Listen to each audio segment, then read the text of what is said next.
Hi friends, welcome back to my channel cook with Soumi. இன்றைக்கி நம்ம சூப்பரான டேஸ்டியான எக் பிரியாணி எப்படி பண்ணுறதுன்னு பார்க்கலாம். ரொம்பவே டேஸ்ட்டாக இருக்கும். கண்டிப்பாக வந்து ட்ரை பண்ணி பாருங்கள் ஃப்ரெண்ட்ஸ். ரொம்பவே டேஸ்ட்டாக டிஃப்ரெண்ட்டாக இருக்கும். கண்டிப்பாக வந்து ட்ரை பண்ணிட்டு நீங்கள் வந்து கமெண்ட் பண்ணுங்கள். இப்போ வாங்க சூப்பரான வீடியோக்குள்ளே போகலாம். ஃபஸ்ட்டு வந்து நம்ம பிரியாணிக்கு தேவையானது எல்லாமே வந்து ரெடி பண்ணி வச்சுக்கலாம். அப்போ தான் நமக்கு பிரியாணி பண்ணுறதுக்கு ஈஸியாக இருக்கும். பட்டை, கிராம்பு, சோம்பு இதெல்லாம் எடுத்து வச்சுருக்கேன். வெங்காயம், அதுக்கப்புறம் தக்காளி, தயிர், அரிசி வந்து 1 மணி நேரமாக ஊற வச்சு வச்சுருக்கேன். அதுக்கப்புறம் வந்து பார்த்திங்கன்னா மிளகாய்த்தூள், தனியாத்தூள், மிளகுத்தூள், அதுக்கப்புறம் மிளகாய்த்தூள், மஞ்சள் தூள், உப்பு, முட்டை வந்து வேக வச்சு வச்சுருக்கேன் ஃப்ரெண்ட்ஸ் பாருங்கள். இப்போ ஒரு கடாயை வச்சுட்டு அதில் எண்ணெய் வந்து சேர்த்துக்கலாம். எண்ணெய் சேர்த்துட்டு எண்ணெய் வந்து நல்லா ஹீட் ஆகட்டும்.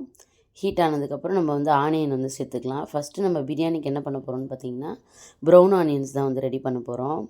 அதுக்கு நல்லா இந்த மாதிரி நீளமாக கட் பண்ணிக்கோங்க. கட் பண்ணிவிட்டு இந்த மாதிரி நல்லா வந்து உதுத்து விட்டுருங்க. இப்போ பாதி அளவுக்கு வந்துட்டு நம்ம ப்ரௌன் ஆனியன்ஸ் பண்ண போகிறோம். மீதி பாதி வந்து நம்ம பிரியாணியில் சேர்க்க போகிறோம். ஃபஸ்ட்டு இந்த ப்ராசஸ் வந்து முதல்ல பண்ணிடணும். ப்ரௌன் ஆனியன் தான் வந்து இந்த பிரியாணிக்கே ரொம்ப சூப்பரான டேஸ்ட்டு கொடுக்கும் ஃப்ரெண்ட்ஸ். கண்டிப்பாக வந்து ஸ்கிப் பண்ணாமல் சேர்த்துக்கோங்க. வெங்காயம், அதுக்கப்புறம் இஞ்சி, பூண்டு, பச்சை மிளகாய் எல்லாம் நான் ரெடியாக வச்சுருக்கேன். பாருங்கள் எந்தளவுக்கு கலர் சேஞ்ச் ஆகிருக்கு பாருங்கள் ஆனியனு. இன்னுமே நல்லா கலர் சேஞ்ச் ஆனதுக்கப்புறம் காட்டுற பாருங்கள். இப்போ பாருங்கள் ரொம்பவே சூப்பராக கலர் சேஞ்ச் ஆகிடுச்சு. நமக்கு சூப்பராக வந்து ப்ரௌன் ஆனியன்ஸ் வந்து ரெடி ஆகிடுச்சு. இப்போ இது ஒரு பிளேட்டுக்கு நம்ம வந்து மாற்றிக்கலாம். இது எல்லாத்தையும் நம்ம ஒரு பிளேட்டுக்கு மாற்றிட்டு இதே எண்ணெயிலே வந்துட்டு முட்டைக்கு நம்ம மசாலா வந்து ரெடி பண்ணிடலாம் ஃப்ரெண்ட்ஸ் பாருங்கள். Brown onions ready. இப்போ மஞ்சள் தூள், மிளகாய்த்தூள், உப்பு, நம்ம குழம்பு மிளகாய்த்தூள் தான் சேர்த்துருக்கேன். முட்டையிலே இந்த மாதிரி வந்து கீரல் போட்டிருக்கேன் ஃப்ரெண்ட்ஸ் பாருங்கள். இப்போ நம்ம எண்ணெய் வந்து லைட்டாக ஹீட் ஆகிடுச்சு. அதில் மிளகாய்த்தூள், மஞ்சள் தூள், உப்பு சேர்த்துக்கலாம். சேர்த்து இதை ஒரு முறை நல்லா வந்து கலந்து விட்டுட்டு நம்ம முட்டை வந்து சேர்த்துக்கலாம். கரிஞ்சிடக்கூடாது. ரொம்ப வந்து சிம்மில் வச்சு தான் இதை வந்து குக் பண்ணோம் ஃப்ரெண்ட்ஸ் பாருங்கள். இப்போ நம்ம முட்டை வந்து சேர்த்துக்கலாம். முட்டையில் வந்து நம்மளுக்கு உப்பு, காரம் எல்லாமே வந்து நல்லா இறங்கணுன்றதுக்காக தான் இந்த மாதிரி வந்து ப்ராசஸ் பண்ணுறோம். இது வந்து ரொம்பவே டேஸ்ட்டு சூப்பராக இருக்கும் நம்மளுக்கு எக் பிரியாணியில். இப்போ இது நல்லா கலந்து விட்டுருங்க ஃப்ரெண்ட்ஸ். எல்லா பக்கமும் நல்லா வந்துட்டு உப்பு, காரம் எல்லாமே வந்துட்டு செட் ஆகணும். இப்போ மிளகுத்தூள் சேர்த்துக்கலாம். உங்கள் காரத்துக்கு ஏற்ற மாதிரி நீங்கள் வந்து மிளகுத்தூள் சேர்த்து இதை வந்து இறக்கி வச்சுக்கலாம். நல்லா வந்துட்டு உப்பு, காரம் நமக்கு நல்லா பிடிச்சி வரணும். அதனால தான் நம்ம வந்துட்டு முட்டையை வந்து கீறி சேர்க்குறோம். நம்ம முழுசாக சேர்த்துட்டோன்னா நம்மளுக்கு முட்டைக்கு உள்ளே வந்து இறங்காது மசாலா. அதனால தான் இந்த மாதிரி கீறிட்டு சேர்க்குறோம். இது அப்படியே ஓரமாக வச்சிடலாம். இப்போ பிரியாணி தாளிக்க ஆரம்பிச்சிடலாம் ஃப்ரெண்ட்ஸ் பாருங்கள். இப்போ எண்ணெய் வந்து சேர்த்துக்கலாம்.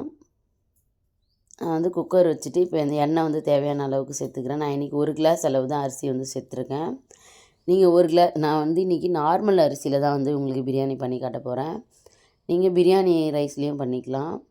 பட்டை, அதுக்கப்புறம் வந்து பார்த்திங்கன்னா சோம்பு, கசகசா, பிரிஞ்சி இலை அவ்வளோதான் நான் வந்து சேர்த்துருக்கேன்.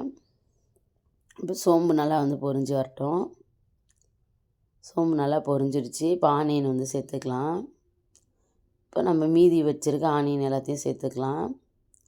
சேர்த்துட்டு ஆனியன் நல்லா வந்து வதக்கிக்கோங்க. இப்போ ஆனியனை வந்து நல்லா வந்து வதங்கினதுக்கப்புறம் காட்டுறேன். இப்போ பச்சை மிளகாவும் சேர்த்து நான் வந்து வதக்கியிருக்கேன். இப்போ நல்லா வந்து வதங்கிடுச்சு. இஞ்சி பூண்டு பேஸ்ட் வந்து சேர்த்துக்கிறேன். இஞ்சி பூண்டு பேஸ்ட்டு சேர்த்து நல்லா வந்து வதக்கிக்கலாம். நம்மளுக்கு இஞ்சி பூண்டு பேஸ்ட் வந்துட்டு அடி பிடிக்காமல் இருக்கணும். அந்தளவுக்கு நல்லா வந்து பச்சை வாசனை போகிற மாதிரி நல்லா வந்து வதக்கிக்கோங்க. நம்ம எந்த அளவுக்கு ஆனியன் வந்து நம்ம ஃப்ரை பண்ணுறோமோ அந்தளவுக்கு நமக்கு பிரியாணி வந்து ரொம்பவே டேஸ்ட்டாக இருக்கும் ஃப்ரெண்ட்ஸ். பிகினர்ஸ் கூட கண்டிப்பாக வந்து ட்ரை பண்ணி பாருங்கள். ரொம்பவே சூப்பராக இருக்கும். இப்போ கொத்தமல்லி, புதினாவை நல்லா வந்து ஃப்ரெஷ்ஷாக எடுத்து நான் நல்லா பொடியாக கட் பண்ணி சேர்த்துக்கிறேன். நம்ம ஆனியன் வதங்கும் போதே சேர்க்கும்போது அதோடய டேஸ்ட்டும் ஃப்ளேவரும் ரொம்பவே சூப்பராக இருக்கும். அதனால தான் இந்த ஸ்டேஜில் வந்து சேர்க்குறோம். இப்போ இது எல்லாத்தையும் நல்லா வந்து கலந்து விட்டுருங்க. அந்த வாசனையும் வந்து ரொம்ப சூப்பராக இருக்கும் நம்மளுக்கு. இப்போ தக்காளி வந்து சேர்த்துக்கலாம். தக்காளி சேர்த்துட்டு நல்லா வந்து வதக்கி விட்டுருங்க. தக்காளியும் நல்லா வந்து சுருண்டு வதங்கி வரணும். இப்போ நம்ம மசாலா தயிர் ரெடி பண்ணிக்கலாம் வாங்க. இப்போ தயிர் கொஞ்சமாக எடுத்துருக்கேன். அதில் மிளகாய்த்தூள், தனியாத்தூள், கரம் மசாலா சேர்த்துக்கலாம். கொஞ்சமாக உப்பும் சேர்த்துக்கலாம். சேர்த்து இந்த கலவையை வந்து நல்லா மிக்ஸ் பண்ணி வச்சுக்கலாம். அடித்து வச்சுக்கோங்க. தயிரில் நல்லா வந்துட்டு ஊறணும் அந்த மிளகாய்த்தூள், உப்பு எல்லாமே. இப்போ மசாலா தயிர் ரெடி ஆகிடுச்சு. இது வந்து சூப்பரான ஒரு சீக்ரெட் ஃப்ரெண்ட்ஸ் இந்த பிரியாணிக்கு. இதுதான் வந்து செம்மையான டேஸ்ட்டும் நம்மளுக்கு திகட்டாத ஒரு இதை வந்து கொடுக்கும் பிரியாணியில். இப்போ நல்லா வதங்கிடுச்சு பாருங்கள். தக்காளிலாம் இந்தளவுக்கு நல்லா மேஷ் ஆகி வதங்கணும். நம்ம எந்த அளவுக்கு வதக்குறோமோ அந்தளவுக்கு பிரியாணியோட டேஸ்ட்டு சூப்பராக இருக்கும் நம்மளுக்கு. இப்போ நம்ம மசாலா தயிர் வந்து ஆட் பண்ணிட்டோம்.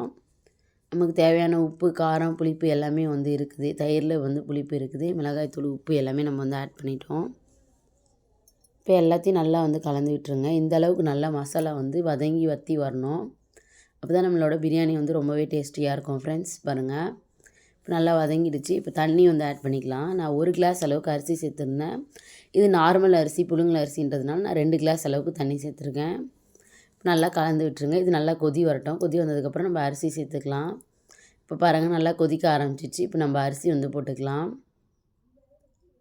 அரிசி வந்து சேர்த்துட்டு நல்லா வந்து கலந்து விட்டுறலாம் ஒரு முறை. நீங்கள் பாஸ்மதி ரைஸ் சேர்க்குறீங்க அப்படின்னா 1 கிளாஸ் அரிசி போடுறீங்கன்னா அதுக்கு வந்துட்டு 3/4 கிளாஸ் அளவுக்கு தண்ணி வச்சிங்கன்னா போதும். நான் வந்து பாஸ்மதி ரைஸுன்றதுனால இது நார்மல் ரைஸுன்றதுனால நான் வந்து 2 கிளாஸ் அளவுக்கு தண்ணி வச்சுருக்கேன். இப்போ நல்லா வந்து கலந்து விட்டேன் பாருங்கள். இப்போ நல்லா சிம்மில் வச்சுருங்க அடுப்பை. சிம்மில் வச்சுட்டு நம்ம வறுத்து வச்சுருக்க முட்டையை ஒன்று ஒன்றா வந்துட்டு சேர்த்துக்கோங்க. நல்லா சூப்பராக இருக்கும் நம்மளுக்கு ஃப்ளேவர் வந்து பார்த்திங்கன்னா இந்த ஸ்டேஜில். இப்போ முட்டையை வந்து சேர்த்துட்டு எல்லா முட்டையும் வந்து சேர்த்துடலாம். இப்போ அதில் இருக்க அந்த மிளகாய்த்தூள் அந்த எண்ணெயை வந்து இதிலே வந்து சேர்த்துக்கோங்க. இப்போ சேர்த்தாச்சு. இப்போ நம்ம ரெடி பண்ணி வச்சுருக்க ப்ரௌன் ஆனியன்ஸ் வந்து சேர்த்துக்கலாம். நம்ம ஃபஸ்ட்டே ரெடி பண்ண ப்ரௌன் ஆனியன்ஸ் வந்து ஃபுல்லாக வந்து சேர்த்துக்கோங்க கொஞ்சம் கொஞ்சமாக. ஃபுல்லாக வந்து நான் வந்து ஆட் பண்ணிட்டேன் பாருங்கள். இந்த அளவுக்கு எல்லா பக்கமும் வர மாதிரி நல்லா கலந்து விட்டு போட்டுக்கோங்க. கடைசியாக வந்து கொத்தமல்லி புதினா நல்லா ஃப்ரெஷ்ஷாக பொடியாக கட் பண்ணி வச்சுருக்கேன், அதுவுமே சேர்த்துக்கோங்க. இது வந்து பார்த்திங்கன்னா நம்ம பிரியாணி ஓப்பன் பண்ணும்போது ரொம்பவே சூப்பரான ஒரு ஃப்ளேவரை கொடுக்கும். இப்போ மூடிக்கலாம். மூடிட்டு ஒரு 10 நிமிஷம் வந்து சிம்மில் வச்சுட்டு நம்ம எடுத்தோம்னா பிரியாணி வந்து நமக்கு சூப்பராக ரெடி ஆகிடும் ஃப்ரெண்ட்ஸ். பாருங்கள், இப்போ விசில் போனதுக்கப்புறம் நான் ஓப்பன் பண்ணி காட்டுறேன். 10 நிமிஷம் ஆகிடுச்சு. இப்போ விசில் வந்து கம்ப்ளீட்டாக போயிடுச்சு. இப்போ ஓப்பன் பண்ணலாம் பாருங்கள். ரொம்பவே சூப்பரான டேஸ்டியான எக் பிரியாணி பாருங்கள். செம்மையான அரோமாவோட ரெடி ஆகிடுச்சு நம்மளுக்கு. நல்லா வந்துட்டு உதிரி உதிரியாக இருக்குது பாருங்கள். நம்ம வந்துட்டு இன்றைக்கி நார்மல் ரைஸில் தான் பண்ணியிருக்கோம். அதுக்கே வந்து எவ்வளோ பர்ஃபெக்டாக வந்திருக்கு பாருங்கள் பிரியாணி. நீங்களும் வந்து ட்ரை பண்ணி பாருங்கள் ஃப்ரெண்ட்ஸ். ரொம்பவே சூப்பராக டேஸ்டியாக இருக்கும். நார்மலாக பிரியாணி பண்ணுறத விட இந்த ஸ்டைலில் ஒரு முறை பண்ணி பாருங்கள். ரொம்பவே டேஸ்ட் நல்லாயிருக்கும். ஃபஸ்ட் டைம் சேனல் பார்க்குறவங்க லைக் பண்ணுங்கள், கமெண்ட் பண்ணுங்கள், ஷேர் பண்ணுங்கள். தேங்க்ஸ் ஃபார் வாட்சிங். இன்னொரு சூப்பரான வீடியோவில் சந்திக்கலாம்.